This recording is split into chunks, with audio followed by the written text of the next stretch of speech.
আপনারা ইতিমধ্যে জেনেছেন যে বর্ধমান বিশ্ববিদ্যালয়ের ইতিহাস বিভাগের পিএইচডি অ্যাডমিশন প্রক্রিয়া শুরু হয়ে গেছে।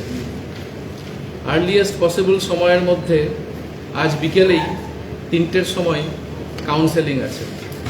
এই মর্মে বিশ্ববিদ্যালয়ের ওয়েবসাইটে গত শনিবার নোটিফিকেশান জারি হয়েছে এবং প্রত্যেক এনলিস্টেড ক্যান্ডিডেটকে ইন্ডিভিজুয়ালি ইমেল করা হয়েছে। আমি আশ্বাস পেয়েছি যে অর্ণব দামের পিএইচডি সংক্রান্ত বিষয় নিয়ে কোনো অসুবিধা হবে না। কারা কর্তৃপক্ষ সব রকম সহযোগিতা করবেন এবং অর্ণবের সিকিউরিটির ব্যবস্থা করবেন। তাই ভর্তির প্রক্রিয়া থামিয়ে না রেখে চালু করা হয়েছে। অনুমতি সংক্রান্ত বিষয়গুলি এরই সাথে সাথে সম্পূর্ণ হয়ে যাবে। শিক্ষার্থীদের জন্যই শিক্ষাঙ্গন তা সচল থাকুক, আরও সচল হোক এই কামনা করি।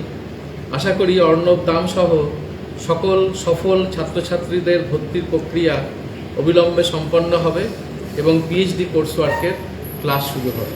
আপনাদের সকলকে ধন্যবাদ।